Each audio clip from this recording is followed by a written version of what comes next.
Hi விவஸ். இன்னைக்கு December 2 Ponni serial என்னாச்சுன்னு சொல்லி பார்க்கலாம். அதுக்கு முன்னாடி எங்கள் சேனல் சப்ஸ்கிரைப் பண்ணாதவங்க மறக்காம சப்ஸ்கிரைப் பண்ணுங்க. இன்னைக்கு என்ன அப்படின்னு சொல்லி பார்த்தீங்கன்னா, இங்கே சிவானியை கிட்னாப் பண்ணிட்டாங்கல்ல. சிவானி என்ன நினைக்கிறாருன்னா, இந்த மாதிரி நமக்கு சைக்கிள் வாங்கி தர சர்ப்ரைஸ் பண்ணுறதுக்காக தான் இந்த மாதிரி பண்ணிட்டு இருக்காங்கன்னு சொல்லிட்டு, சரி இவங்களை நம்ம எதனாச்சும் செய்யலாம்னு சொல்லி இந்த மாதிரி அமைதியாக வந்தீங்கன்னா எனக்கு பிடிக்காது, எதனாச்சும் இன்ட்ராக்ட் பண்ணிட்டே வாங்க வாங்க என்டர்டெயின் பண்ணிட்டே இருக்கலாம் சொல்லிட்டு இது பாட்டனா போட்டு டான்ஸனா ஆடி ஜாலியாக வந்துட்டு இருக்கிறா.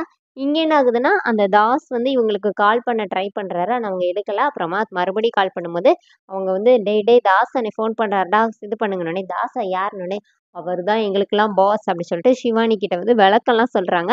இப்போ அவர்கிட்ட பேசும்போது இந்த மாரி அந்த குழந்தைய நாங்க தூக்கிட்டோம், இந்த மாரி போயிட்டுருக்கோன்னோனே, வீடியோ கால்ல வர சொல்றாரு. அப்ப வீடியோ கால்ல வந்து சிவானிய பார்த்துட்டு எங்க கூட்டிட்டு போயிட்டுருக்கீங்கன்னோனே, இந்த மாரி நம்மளோட குடோன் இருக்குல்ல அங்க தான்னோனே, "அங்க வேண்டாம் பரங்கிமலைக்கு போங்க" அப்படிங்கிற மாரி அவர் சொல்லிடுறாரு. சரி பச்சை மலைக்கு போங்க அப்படின்னு சொல்லிடுறாரு.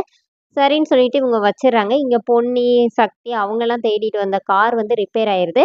இப்ப அத வந்து சரி பண்றாங்க எல்லாருமா சேர்ந்து. அப்ப பொன்னி அங்க நிக்கிறாங்க. அப்ப அந்த பியூட்டி பார்லர்ல அந்த ஓனர் இருக்காங்கல்ல, அவங்க வந்து பொன்னிய பாத்துடுறாங்க. அப்ப யோசிச்சு பாக்குறாங்க. பொன்னி வந்து ஃபீவரா இருக்கு. 2 நாள் லீவு கேட்குறாங்க. இவன் என்ன இங்க நிக்கிறான்னு சொல்லிட்டு திருப்பியும் கால் பண்ணி கேட்கும்போது, பொன்னி வந்து "எனக்கு இன்னும் காய்ச்சலா தான் இருக்குது. இப்பதான் ஹாஸ்பிட்டல் வந்திருக்கிறேன். 2 நாள் மட்டும் லீவு தாங்க. நான் அப்புறம் வந்துருவேன்" அப்படின்னோனே, சரின்னு சொல்லிட்டு அவங்க வச்சுட்டு "என்கிட்டயே பொய் சொல்றியா? உன்ன பாத்துக்கிறேன்" அப்படிங்கிற மாரி நினைக்கிறாங்க. இப்ப இவங்க வண்டி சரியாயிருச்சு. இவங்க வந்து கிளம்புறாங்க. அ சிவானிய தேடி. இங்க சிவானி என்ன பண்றான்னா, "மணி எத்தன?" அப்படின்னு கேட்கறா. 10:45 சொல்றாங்க. 10 மணிக்கு என்னைய கடத்திட்டீங்க. 10:45 ஆயிருச்சு. ஆனா இவ்வளோ தூரம் தான் வந்திருக்கோமா? இல்ல அப்படின்னு சொல்லிட்டே இருக்கும்போது, "என்ன அங்கிள் உங்க வாட்ச் ஓடவே இல்ல" அப்படி சொல்லிட்டு மொபைல்ல எத்தன மணின்னு பார்க்க சொல்றா. 12:30 அப்படின்னோனே, "அதான் எனக்கு பசிக்குது. ஸ்நாக்ஸ் வேற சாப்பிடல. எனக்கு ரொம்ப பசிக்குது. எனக்கு இப்ப நட்ஸ் வேணும்" அப்படி சொல்லிட்டு அழ ஆரம்பிக்கிறா. அவ அழுறத பார்த்துட்டு பக்கத்துல ஒருத்தர் உட்கார்ந்துருக்கிறாரு. அவர் வேற அழுறாரு. "நீங்க ஏன் அங்கிள் அழுறீங்கன்னோனே", எனக்கு யாராவது அழுறத பார்த்தா அழுக வந்துருன்னோனே, இப்ப சிவானி என்ன சொல்றாருன்னா, "ஐய்யய்யோ! எனக்கு யாராவது கம்பெனி கிடைச்சா நான் கத்தி கத்தி அழுவேனே" சொல்லிட்டு அவ பாட்டுக்கு கத்தி கத்தி அழ ஆரம்பிக்கிறா.